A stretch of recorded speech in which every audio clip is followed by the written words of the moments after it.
Greater اسرائیل بنے گا، یہ عراق، شام، اردن، سعودی عرب کا کچھ شمالی علاقہ، ترکی کا جنوبی علاقہ، مصر کا صحرائے سینا، اور اس کے ساتھ ہی جو بہترین اس کا زرخیز ترین علاقہ ڈیلٹا آف نائل، یہ سب یہودیوں کے قبضے میں جائیں گے۔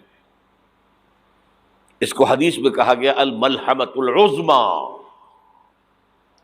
عیسائی 80 علم لے کر اے مسلمانوں تم پر حملہ آور ہوں گے، اور ہر علم کے نیچے 12,000 فوج ہوگی، 9.5 لاکھ فوج۔ یہ نیٹو کی تیاری کس کے لیے ہو رہی ہے؟ جب یو ایس ایس آر کا خاتمہ ہوا تو پوچھا گیا تھا نیٹو چیف سے، اب کس لیے؟ تمہارا وہ دشمن تو ختم ہو گیا، اب ہمیں اسلامک فنڈامنٹلزم سے نمٹنا ہے۔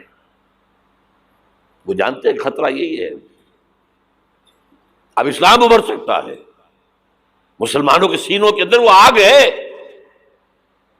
اوپر خاکستر آ گیا ہے، تم پہ اٹھانا بیٹھنا، یہ اندر تو انگارہ ہے، اوپر سے راکھ ہے، اس سے دھوکہ نہ کھا جانا ان کے دلوں کے اندر۔ اور بش نے کہا تھا مسلمان چاہتے ہیں کہ ہسپانیہ سے لے کر انڈونیشیا تک نظام خلافت قائم کریں، اور میں حیران ہوا تھا کہ اس کمبخت کو ہسپانیہ کا خیال کیسے آ گیا؟ ہمیں تو کبھی آتا ہی نہیں، اب ہم تو بھول گئے، وہ تو 500 برس پرانی بات ہے جبکہ وہاں سے ہمیں نکال دیا گیا تھا۔ اگرچہ اقبال نے کہا تھا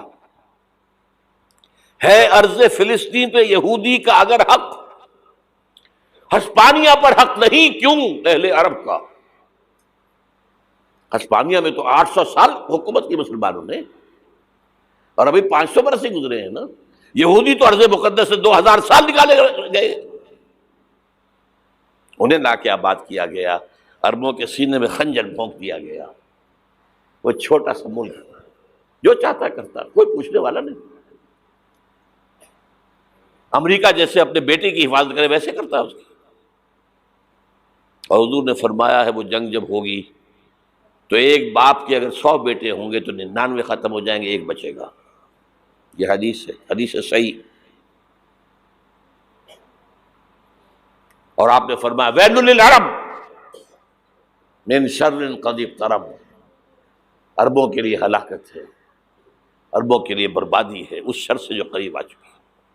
اور آج جس طرح انہوں نے ان کی تہذیب کو اختیار کر لیا ہے، دبئی جا کر دیکھیے، بدترین مغربی معاشرہ جو ہے وہ دبئی کے اندر ہم نے قائم کر کے دکھا دیا۔ اب سعودی عرب اس راستے پر بڑھ رہا ہے۔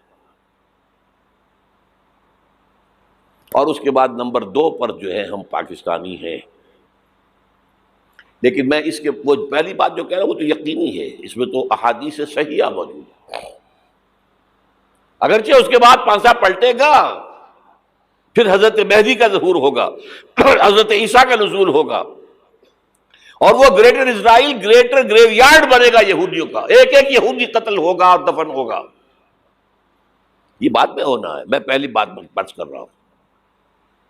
وہ پانسا پلٹے گا جب پلٹے گا، ابھی جو سامنے ہے وہ کیا ہے؟ جس ملحمۃ العظمیٰ کہا حضور نے، جسے آرمگیڈون کہتے ہیں عیسائی۔ آرمگیڈون کی اگر کہیں جا کر آپ دیکھیں گے، آپ ڈکشنری میں مانی تو کیا لکھا ہے؟ A very big war which will be fought between the forces of evil and good before the end of this world۔ اس دنیا کے خاتمے سے پہلے خیر اور شر کی قوتوں کے درمیان بہت بڑی جنگ ہوگی۔ ارمجدون اسے کہتے ہیں عربی میں، اور آرمگیڈون اسے کہتے ہیں انگریزی کے اندر، اور یہ بائبل کی آخری کتاب کے اندر ہے، جو اس میں کہ مکاشفات یوحنا، ریولیشنز آف سینٹ جان۔ یہ تو میں کہہ رہا ہوں یقین کے ساتھ، اور زیادہ دور نہیں ہے، آیا چاہتا ہوں۔ اس لیے کہ یہودیوں کا اور عیسائی جو کنزرویٹوز ہیں، نیو کنزرویٹوز، ان کا 5 نکاتی ایجنڈا ہے متفق علیہ، جس کے تحت کہ یہ جنگ صلیبی شروع کی گئی ہے۔ وہ سن لیجئے آپ۔ آرمگیڈون نمبر 1، گریٹر اسرائیل قائم ہو جانا اس کے نتیجے میں نمبر 2، مسجد اقصیٰ اور قبۃ الصخرہ کو گرانا نمبر 3،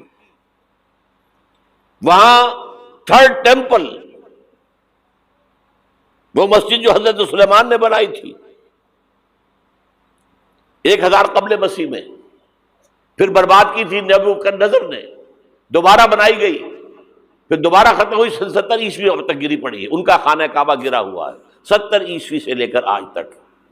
ایک دیوار ہے ویلنگ وال، جہاں جاتے ہیں، روتے ہیں، پیٹتے ہیں، ماتم کرتے ہیں، وہاں وہ بنے گا تھرڈ ٹیمپل۔ اور نمبر 4، اس میں لا کر رکھا جائے گا تخت حضرت داؤد کا۔ یہ تخت کہاں ہے اس وقت؟ یہ لندن شریف کے اندر، جو ان کی پارلیمنٹ کا جو چرچ ہے، ویسٹ منسٹر ایبے، اس میں رکھا ہوا ہے۔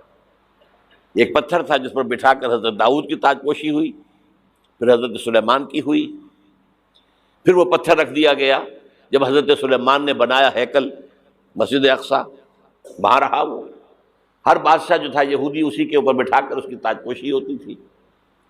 سن 70 میں ٹائٹس نے گرایا اسے، ہیکل کو، وہ پتھر لے گیا، وہاں سے روم گیا، روم سے آئرلینڈ گیا، آئرلینڈ سے اسکاٹ لینڈ آیا، اسکاٹ لینڈ سے انگلینڈ آیا، اور اب وہ رکھا ہوا ہے 14ویں صدی عیسوی سے آج تک۔ وہ ویسٹ منسٹر ایبے میں رکھا ہوا، ایک کرسی کی سیٹ میں اسے بنا دیا گیا ہے تخت کی شکل میں۔ اب انگریزوں میں کوئی ملکہ ہو، کوئی بادشاہ ہو جس کی بھی تاج پوشی ہونی، اس میں ہوتی ہے۔ یہ لا کر رکھا جائے گا تھرڈ ٹیمپل میں، اور اس پر یہودیوں کے خیال کے مطابق ان کا مسیحا آئے گا جو مسیح دجال ہوگا۔ عیسائیوں کے خیال کے مطابق حضرت عیسیٰ آئیں گے، وہ ہمارا بھی خیال ہے حضرت عیسیٰ آئیں گے علیہ السلام۔ بہرحال یہ تو بات کی باتیں ہیں نا، اس وقت جو میں عرض کر رہا ہوں عربوں پر بہت بڑا عذاب، اور پاکستان کا معاملہ البتہ یہ ہے، میں یقین سے نہیں کہہ سکتا، ہینگنگ ان دی بیلنس، ہو سکتا ہے اللہ تعالی ہم پر رحم فرمائے، ہو سکتا ہے، اگرچہ اس کی کچھ شرائط ہوں گی۔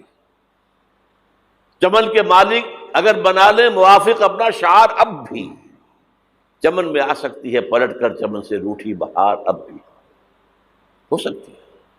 اور یہ بھی ہو سکتا ہے کہ اللہ تعالیٰ نے معجزانہ طور پر ہمیں ملک دیا، ہم نے اللہ سے بدعہدی کی، وعدہ خلافی کی، غداری کی، لہذا سزا دی جائے اور ہم سے یہ ملک چھین لیا جائے۔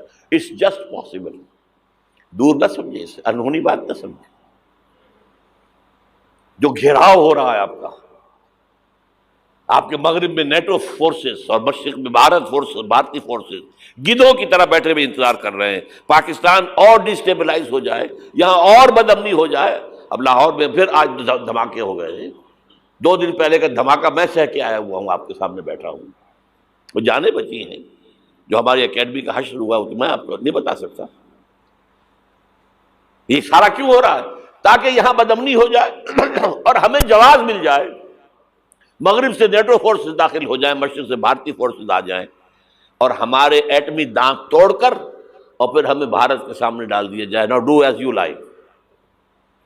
یہ ان کا نقشہ ہے، ہوگا کیا وہ اللہ جانتا ہے، ہوگا وہ جو اللہ چاہے، لیکن اللہ کا چاہنا جو ہے وہ کس پر